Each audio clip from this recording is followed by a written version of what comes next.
I never thought my quiet suburban life would turn into a battlefield. But sometimes life has other plans. It all started when HOA Karen jumped my fence to find me, and it turned to a biggest mistake of her life. This story is really interesting, but before you watch full story, comment down your country name, I would love to hear. My name is Jake and I've been training police dogs for 15 years. Not the cute, fluffy kind you see in movies. I trained the real deal, German Shepherds, Belgian Malinois, and Rottweilers that can take down a grown man in seconds. These aren't pets. They're weapons with 4 legs and a badge. The irony? I moved to Maplewood Gardens specifically for the peace and quiet. After years of working with aggressive suspects in dangerous situations, I wanted a place where I could come home, relax with my dogs, and forget about the chaos of the world. The HOA seemed reasonable when I bought the house. The rules were simple. Keep your lawn green, don't paint your house weird colors, and be respectful to neighbors. What they didn't mention was Karen Mitchell. Karen lived 3 houses down and had appointed herself the unofficial neighborhood watchdog. She was the type of woman who measured your grass with a ruler and took photos of your trash cans if they were out 5 minutes past pickup time. I'd heard the stories from other neighbors, but I figured if I kept to myself, she'd leave me alone. I was wrong. It started small. A note in my mailbox about my fence being 2 inches too tall, according to her measurements. Another note about my dogs barking during quiet hours, which, according to Karen, was apparently 7 p.m. to 9 a.m. Then came the complaints about my work truck being parked in my own driveway because it was commercial vehicle and violated the aesthetic standards. I tried to be patient. I really did. I dealt with difficult people before, angry suspects, uncooperative witnesses, bureaucratic nightmares. But Karen was different. She had this entitled energy that made my jaw clench every time I saw her marching across the street with another complaint. The breaking point came on a Tuesday morning in October. I'd been up since 4 a.m. working with Rex, a 2-year-old German Shepherd who was learning advanced attack commands for the SWAT team. Rex was brilliant but stubborn, and we'd been working on controlled aggression, teaching him to stop on command even in the middle of an attack. It's delicate work that requires absolute focus and trust between handler and dog. By 8 a.m. I was exhausted but satisfied. Rex had finally nailed the exercise. I gave him his reward, a good scratch behind the ears and his favorite toy, and headed inside for coffee. Rex went into his kennel in the backyard, a professional-grade setup that was completely secure and well within all city and HOA regulations. I just sat down with my coffee when I heard shouting from the backyard. This is completely unacceptable. I'm documenting everything. I rushed to the back door and couldn't believe what I saw. Karen Mitchell had somehow gotten into my backyard and was standing about 6 feet from Rex's kennel, taking pictures with her phone and yelling about dangerous animals and neighborhood safety. Rex was going absolutely insane. He was trained to protect his territory, and here was a stranger who'd illegally entered his space, acting aggressively. His deep, thunderous barks echoed through the neighborhood as he threw himself against the kennel door. The sight of a 90-pound attack dog in full protective mode would terrify most people. But not Karen. She just kept taking pictures. "Ma'am?" I called out, stepping onto my back porch. "You need to leave my property immediately." She turned to me with this smug expression that made my blood boil. "I'm conducting an official HOA inspection. This beast is a clear violation of our pet policies. Dogs this size and temperament are not allowed in Maplewood Gardens. First of all, you have no right to be on my property without permission. Second, Rex is a certified police dog. He's not subject to your pet policies." Karen laughed, actually laughed. "Police dog? Please. That's just a convenient excuse to keep a dangerous animal. I've read the HOA bylaws cover to cover. There's no exception for so-called police dogs." I felt my professional calm starting to crack.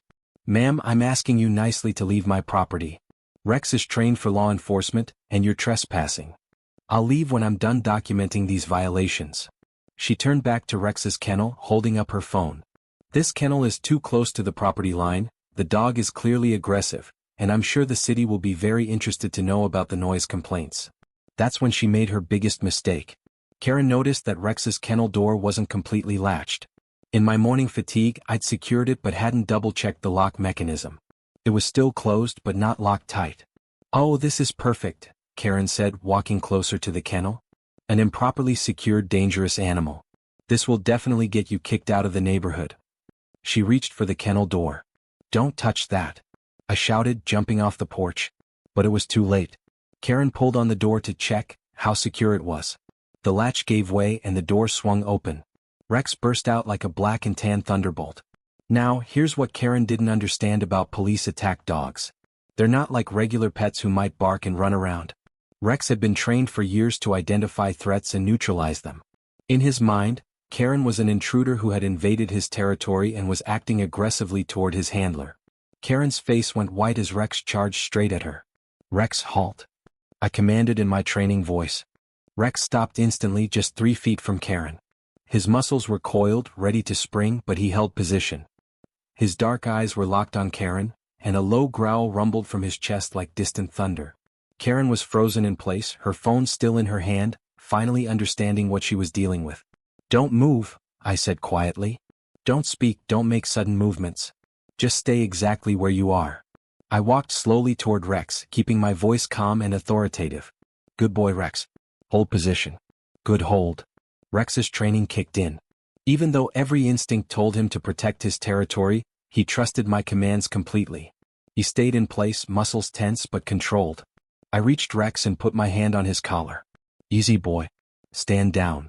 Rex relaxed slightly but kept his eyes on Karen. I could feel the power in his body, the barely contained energy of a weapon waiting for orders. "Now," I said to Karen, "you're going to walk very slowly to my back gate. Don't run, don't make noise, don't do anything sudden. Do you understand?" Karen nodded frantically, tears streaming down her face. "Move." She took a shaky step backward, then another. Rex watched her every movement but stayed by my side. Karen made it to the gate, fumbled with the latch, and practically ran out of my backyard. I guided Rex back to his kennel and this time made sure it was properly secured. My hands were shaking slightly, not from fear but from adrenaline and anger. Karen could have been seriously hurt, and it would have been her own fault for trespassing and interfering with a police dog. I thought that would be the end of it. Karen had learned her lesson, seen what she was dealing with, and would hopefully leave me alone. I was wrong again. 2 hours later, my doorbell rang. I opened it to find 2 police officers standing on my porch. Officers Martinez and Chen from the local precinct. I knew them both from my work with the K9 unit.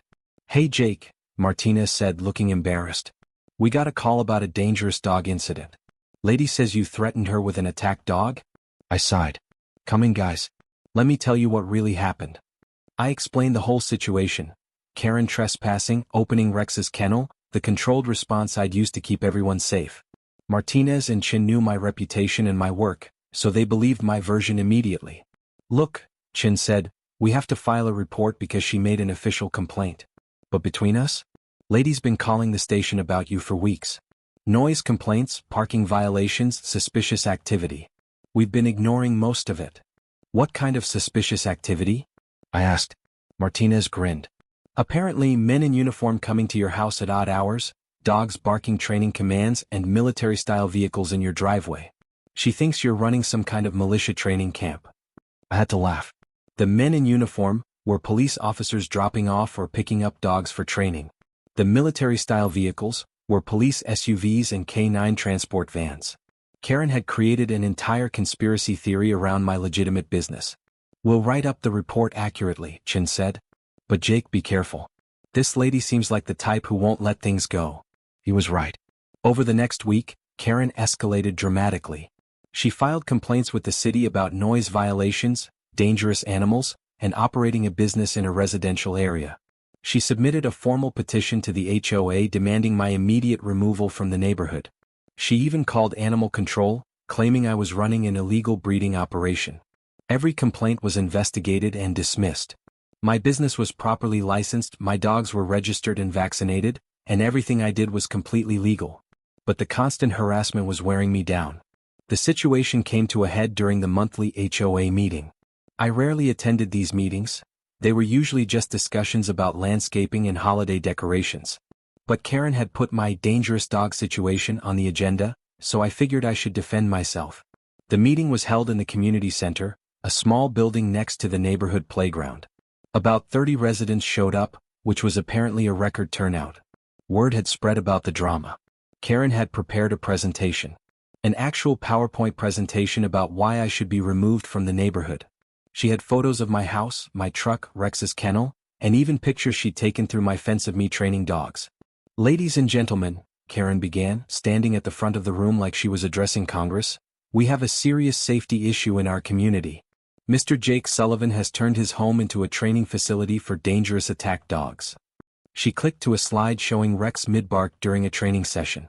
"This is the kind of aggressive animal living just doors away from our children. Mr. Sullivan claims these are police dogs, but I've done my research. There's no oversight, no regulation, no guarantee that these animals won't attack innocent neighbors." The crowd murmured nervously. Several people glanced at me with worried expressions.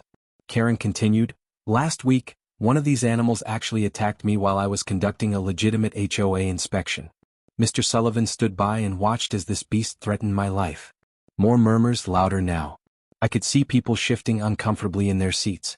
"I'm calling for an immediate vote to remove Mr. Sullivan from our community before someone gets seriously hurt." The HOA president, a nice elderly man named Bill, looked uncomfortable. "Well, Karen, that's quite serious. Jake, would you like to respond?" I stood up, feeling 30 pairs of eyes on me. Public speaking wasn't my favorite thing, but I'd testified in court before. I could handle this. "Thanks, Bill.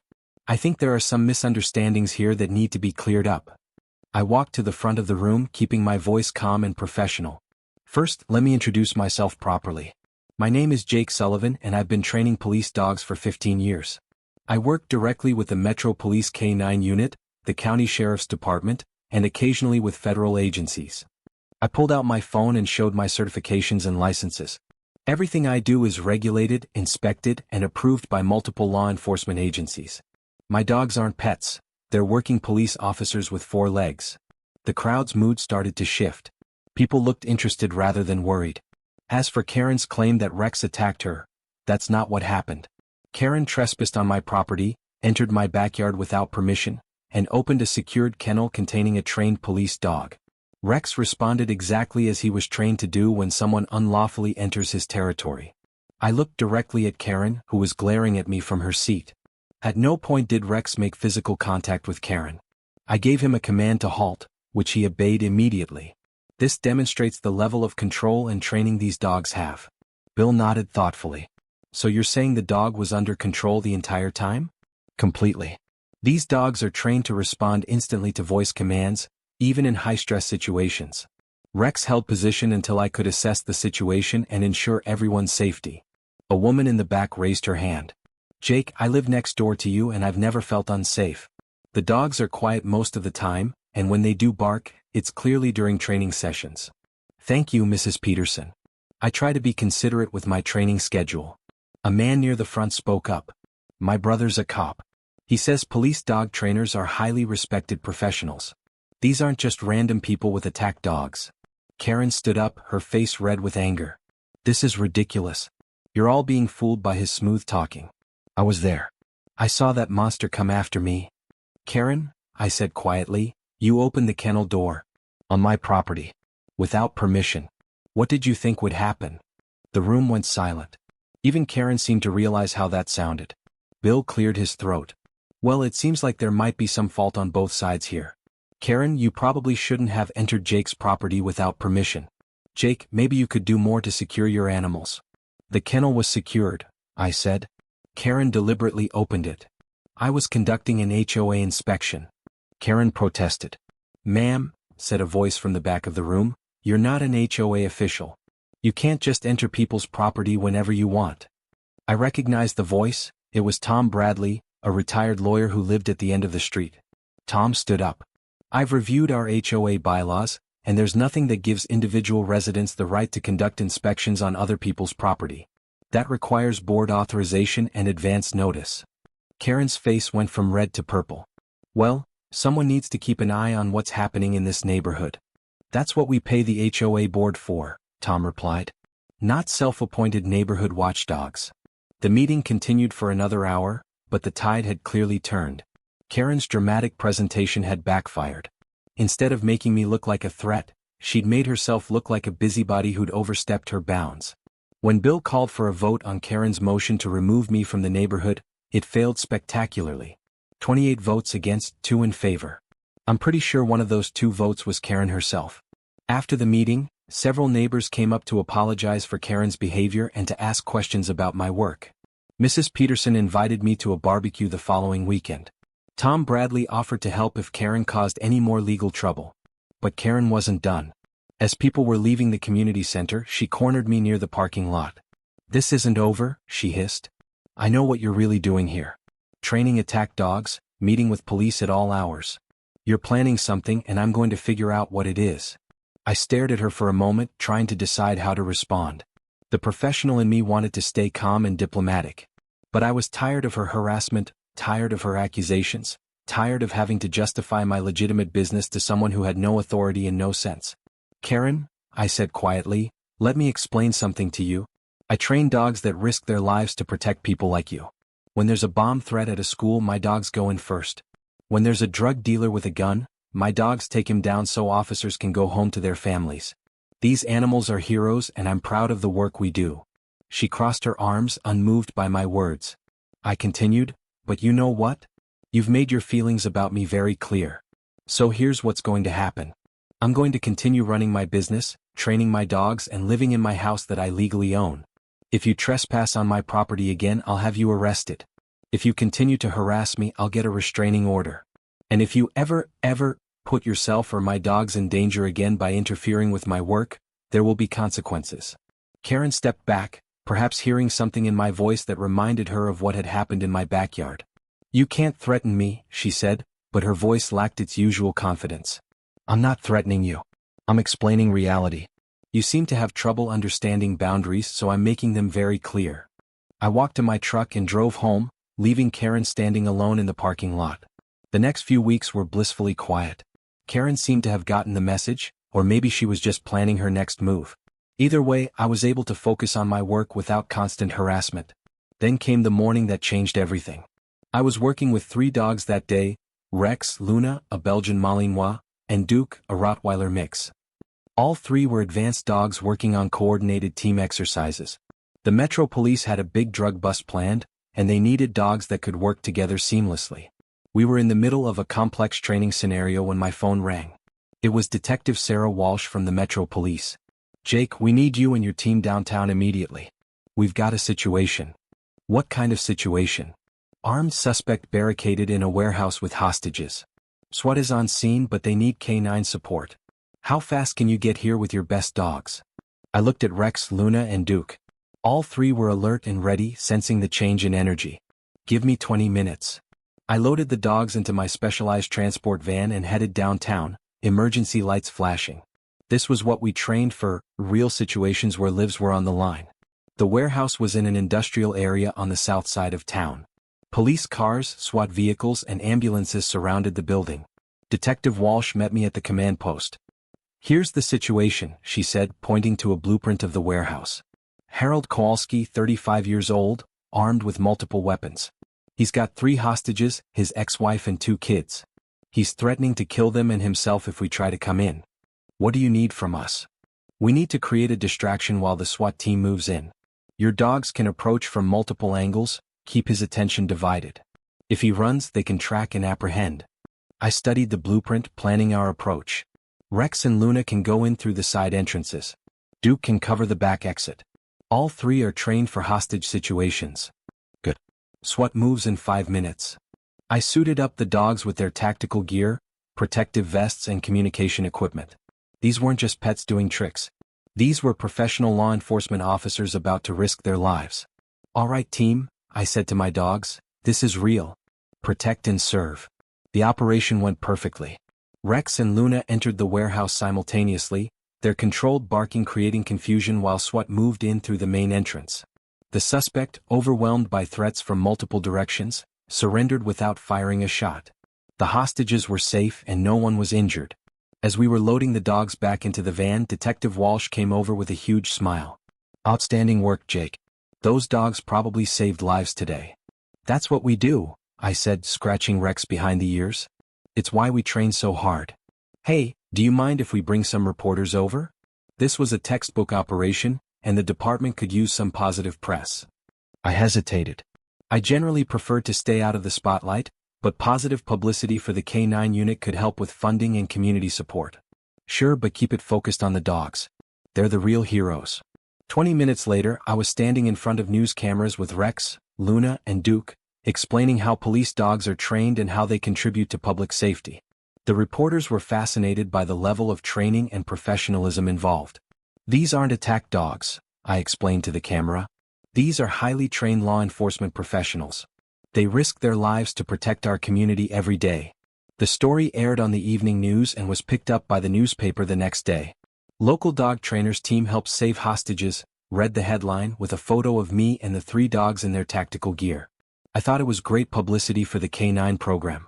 I had no idea it would create an even bigger problem with Karen. The morning after the news story aired, Karen was waiting in my driveway when I got home from training. I saw the news, she said, holding up her phone with the article displayed. This proves everything I've been saying. You are training attack dogs. I was tired and not in the mood for another confrontation. Karen, those dogs just helped save 3 people's lives. What exactly is your problem with that? My problem is that you've been lying to everyone. You said these were just police dogs, but that article says they're trained for apprehension and neutralization. That means they're trained to hurt people. I stared at her, amazed by her ability to twist everything into a negative. They're trained to stop dangerous criminals, Karen. People who threaten innocent lives. What if they mistake an innocent person for a criminal? What if one of these monsters gets loose and attacks a child? That's why we train constantly. These dogs have better judgment than most people. Karen stepped closer, and I could see the obsessive gleam in her eyes that had been building for months. I've been doing research, Jake. Real research. I know what you're really doing here. What are you talking about now? She pulled out a folder full of printed papers. I've been tracking the vehicles that come to your house. Police cars, unmarked vans, government SUVs. I've been documenting the times, the license plates, everything. My blood ran cold. Karen had been surveilling my home and potentially compromising ongoing police operations. I know you're not just training dogs, she continued. You're running some kind of covert operation. Maybe domestic surveillance, maybe something worse. But I'm going to expose the truth. Karen, you need to stop this immediately. You're interfering with police business. Police business? She laughed bitterly. The police are probably in on it. This whole thing is bigger than just you and your attack dogs. That's when I realized Karen had crossed the line from annoying neighbor to genuine security threat. She was documenting license plates of undercover police vehicles, tracking law enforcement movements, and developing conspiracy theories about legitimate operations. This wasn't just harassment anymore, it was potentially dangerous. Karen, I said carefully, I need you to listen to me very carefully. What you're doing could compromise police investigations and put officers in danger. You need to stop immediately. Don't try to scare me with your government intimidation tactics. She was beyond reason. I pulled out my phone and called Detective Walsh. Sarah, it's Jake. I've got a situation I need to discuss with you. No, not the dogs. It's about operational security. An hour later, Detective Walsh and Officer Martinez were sitting in my living room while I explained Karen's surveillance activities. They reviewed the folder she'd compiled, dozens of photos, license plate numbers, time logs, and her handwritten theories about what it all meant. This is actually pretty serious, Detective Walsh said. Some of these plates are from undercover vehicles involved in ongoing investigations. If this information got out, what do you want to do about it? I asked. We need to have a conversation with Ms. Mitchell. Make it clear that what she's doing could be considered interference with police operations. She's not going to listen. She thinks you're all part of some conspiracy. Officer Martinez sighed. We see this sometimes. People who get fixated on law enforcement activity and develop paranoid theories. Usually, they back down when we explain the legal consequences. And if she doesn't back down, then we look at charges. Interference with police operations, harassment, possibly stalking. The next morning, Detective Walsh and Officer Martinez visited Karen. I watched from my window as they spent about 30 minutes at her front door. Karen did a lot of pointing and gesturing, apparently explaining her theories. The officers remained professional but firm. After they left, Karen marched straight to my front door. This is harassment, she screamed as soon as I opened the door. You sent the police to intimidate me because I'm getting too close to the truth.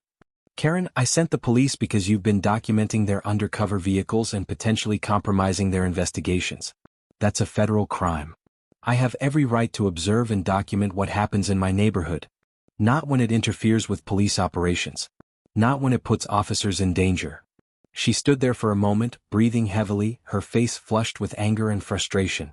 Then she said something that chilled me to the bone. If these dogs are really as dangerous as I think they are, maybe the neighborhood needs to see a demonstration. What does that mean? Nothing, she said quickly. Just, people should know what they're living next to. She walked away, leaving me with a very bad feeling about what she might be planning. I called Detective Walsh immediately. She said what? Sarah asked. She wants the neighborhood to see a demonstration of how dangerous the dogs are. I think she might be planning to provoke an incident. We'll increase patrols in your area, but Jake, these dogs are your responsibility. If something happens. I know. I'll be extra careful with security. But Karen was smarter than I gave her credit for. She didn't try to break into my property again. Instead, she found a different way to create her demonstration. The following Saturday, Karen organized a neighborhood safety meeting in the park across from my house. She put flyers in everyone's mailbox talking about dangerous animals and community protection. About 20 people showed up, including several families with small children. I could see the meeting from my front window. Karen had set up a folding table with pamphlets and was giving some kind of presentation. Every few minutes she'd point toward my house and the crowd would turn to look. Then I saw her plan unfold. Karen had brought her own dog to the meeting, a small, yappy chihuahua named Princess. As the meeting progressed, she walked Princess closer and closer to my property line. The little dog started barking at my fence, where Rex and Luna were in their outdoor runs. My dogs, trained to alert on aggressive behavior, started barking back. Not attack barking, just alert barking to let me know about the disturbance. But to the crowd of neighbors it sounded terrifying. Two large, powerful dogs barking aggressively at a tiny chihuahua while children played nearby. You see, Karen called out to the crowd. This is what we're dealing with. These vicious animals could attack any of us at any time. The crowd murmured nervously, parents pulling their children closer. I walked outside to see what I could do to calm the situation. Rex, Luna, quiet, I commanded. Both dogs immediately stopped barking and sat at attention. It's okay everyone, I called to the crowd. The dogs were just responding to the barking near their area. They're completely secure. But Karen wasn't done. She walked Princess even closer to my fence, right up to the property line. The little dog went crazy, barking and lunging at the fence where Rex and Luna were watching calmly. Stay back. Karen yelled dramatically. Everyone stay back. There's no telling what these monsters might do. That's when I realized her true plan. She was trying to create a situation where my dogs would look aggressive and out of control while she played the victim protecting the neighborhood children. But Karen had made one crucial mistake. She didn't understand the level of training my dogs had. Rex and Luna weren't reacting to Princess's barking because they were trained to ignore distractions unless given specific commands. They were sitting calmly, watching the little dog's tantrum with professional indifference. The crowd was starting to notice the difference. Princess was snarling, barking, and throwing herself against the fence while Rex and Luna remained perfectly controlled. Karen, called out Mrs. Peterson from the crowd, your dog seems more aggressive than Jake's dogs. That's because Princess is trying to protect us. Karen replied. She senses the danger. But her narrative was falling apart. The more Princess barked and carried on, the more obvious it became that my dogs were better trained and more controlled. Then Karen made her biggest mistake yet. Frustrated that her plan wasn't working, she opened her purse and pulled out a handful of treats. She threw them over my fence, directly into Rex and Luna's area. Both dogs looked at the treats, then looked at me, waiting for permission. They didn't move toward the food because they were trained never to accept treats from strangers. Go ahead, I called to them. It's okay. Only then did Rex and Luna walk over to investigate the treats Karen had thrown. The crowd was impressed. Children started asking questions about how the dogs were trained, why they waited for permission, how they learned such good behavior. Karen's dangerous dog demonstration had turned into an impromptu training exhibition that made my dogs look like perfect professionals. As you can see, I said to the crowd, these dogs are highly trained and completely under control. They respond instantly to commands and never act aggressively without cause. What about when that dog attacked Karen? Someone called out. Rex didn't attack Karen. He responded to an intruder in his territory exactly as he was trained to do. When I gave him the command to halt, he stopped immediately. That's the level of control these dogs have. The crowd was starting to disperse, much to Karen's frustration. Her big demonstration had backfired completely. As people walked away, several stopped to ask me questions about dog training and to compliment Rex and Luna's behavior. A few parents asked if I offered training services for family pets. Karen was left standing alone with Princess, who was still barking at my fence. "This isn't over," she shouted as I headed back to my house. "I know what you really are." But I could tell her influence in the neighborhood was waning. People had seen the truth for themselves. My dogs were professional, well-trained, and under complete control. Karen's conspiracy theories were starting to look like the ravings of an obsessed neighbor. The final confrontation came 2 weeks later, and it wasn't what I expected. I was working late in my backyard with Duke, practicing night tracking exercises. We'd hidden scent articles around the yard, and Duke was learning to locate them using only his nose in low-light conditions. Around 10 p.m., I heard a commotion from Karen's backyard. Shouting, banging, and Princess barking frantically. Then I heard Karen scream. I grabbed a flashlight and ran toward the sound. Karen's back gate was open, and I could see her in the middle of her yard, surrounded by 3 large men in dark clothing. "Please," she was saying, "I don't have much money, but you can take whatever you want." It was a robbery. 3 men had broken into Karen's yard and cornered her while she was bringing in laundry. I had 2 choices. I could call 911 and wait for police to arrive, or I could intervene immediately. I chose to intervene. "Duke with me," I said quietly. "Protective formation." Duke immediately moved into position beside me, alert and ready for commands. I walked to Karen's back gate, flashlight in hand. "Gentlemen, you need to leave immediately." The 3 men turned toward me. One of them had a knife, another was holding a crowbar. "Mind your own business," the one with the knife said. "Walk away." "I can't do that." "Karen, are you hurt?" "No," she said in a shaky voice. "They just got here." "Here's what's going to happen," I said to the 3 men. "You're going to leave right now and we're going to pretend this never happened." The man with the crowbar laughed. "Or what? You and your dog going to stop all 3 of us?" "Duke," I said calmly, "guard formation." Duke moved slightly in front of me, his entire body language changing. The playful family pet disappeared, replaced by 95 pounds of trained protection dog. His hackles rose, his stance widened, and a low growl rumbled from his chest. The 3 men suddenly looked a lot less confident. "That's a police dog," I said matter-of-factly. "He's trained to take down armed suspects." Duke showed teeth. Duke's lips pulled back, revealing impressive canine teeth designed by nature to tear through flesh and bone. "Jesus," one of the men whispered. "You have 10 seconds to leave," I said. "After that, I release the dog and call 911. Duke has never failed to stop a suspect." The man with the knife tried to look tough. "We're not afraid of one dog." "Duke," I said, ready to apprehend. Duke's growl deepened and he took a step forward. His training was clear, he was prepared to attack on command, and everyone in that yard knew it. The 3 men looked at each other, then at Duke, then at me. "This isn't worth it," the man with the crowbar said. "Let's go." They backed toward the gate, keeping their eyes on Duke. The dog tracked their movement but stayed in position, waiting for my command. "If I see you in this neighborhood again," I called after them, "the conversation won't be nearly this friendly." They ran. I kept Duke in guard position until I was sure they were gone, then relaxed him with a pat on the head. "Good boy, Duke. Outstanding work." Karen was standing in the middle of her yard, staring at me and Duke with an expression I'd never seen before. You saved me," she said quietly. "Are you okay? Do you need medical attention?" She shook her head, then burst into tears. I stood there awkwardly, not sure what to do.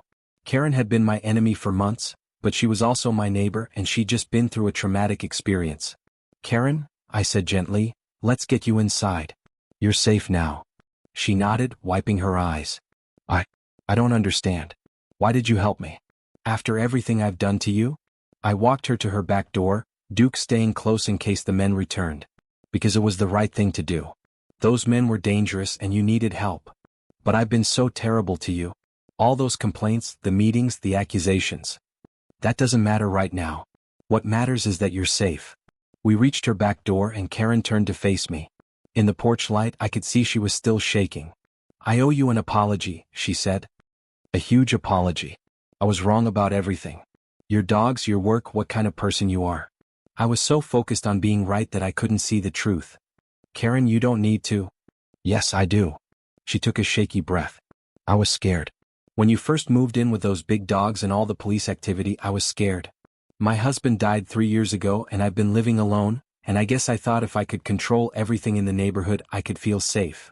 For the first time I saw Karen as more than just an annoying busybody. She was a widow living alone, trying to feel secure in a world that had taken away her sense of safety. "I'm sorry for your loss," I said. "I didn't know." "How could you?" "I never told anyone. I got so wrapped up in watching everyone else trying to make sure nothing bad happened, that I became the bad thing happening." Duke sat down beside me, sensing the emotional shift in the conversation. "Those dogs of yours," Karen continued, looking at Duke with new eyes, "they're not monsters, are they? They're protectors." "That's exactly what they are. They're trained to protect people, to keep communities safe. And tonight, one of them protected me." Duke would have protected anyone in that situation. "It's what he's trained to do." Karen knelt down slowly, extending her hand toward Duke. "May I?" I nodded. "Duke, friendly."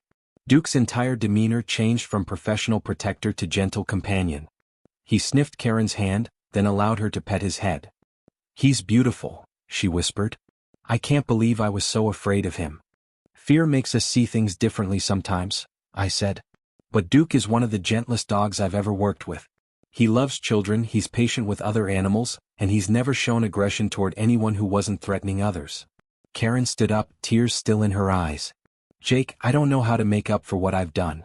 The complaints, the meetings, the harassment. I was wrong about everything. You don't need to make up for anything. But Karen, if you really want to move forward, there is something you could do." "Anything." "Help me educate the neighborhood about what I really do. Help people understand that these dogs are heroes, not threats. Use your voice to support the K9 program instead of fighting it." Karen nodded eagerly. Yes, I can do that. I know I've been loud about my complaints. I can be just as loud about supporting you." Over the next few months, Karen became my biggest advocate in the neighborhood. She organized a fundraiser for the police K9 unit. She arranged for me to give a presentation at the elementary school about police dogs and safety. She even started a neighborhood watch program that worked with local police instead of against them. The transformation was remarkable. The woman who had once seen conspiracy in every police car now understood the vital role law enforcement played in keeping communities safe. One evening, about 6 months after the robbery incident, Karen knocked on my door with a plate of homemade cookies. "Peace offering," she said with a smile. "Though I think we're well past needing those." "Come in," I said. "Rex and Luna are in the living room if you want to say hello." Karen had become comfortable around all my dogs. She'd learned their names, their personalities, and their roles in law enforcement. Sometimes I'd catch her watching training sessions from her yard, asking intelligent questions about techniques and procedures. "Jake," she said as we sat in my kitchen, "I want to tell you something. Before all this happened, before I really knew you, I used to lie awake at night worrying about crime, about break-ins, about being alone and vulnerable. That's understandable. But now, knowing that you and your dogs are just a few houses away, knowing that there are people like you working to keep us safe, I sleep better. I feel safer. And it's not because I'm controlling everything around me, it's because I trust the people who are actually qualified to handle dangerous situations. That means a lot, Karen. I've been thinking about getting a dog myself.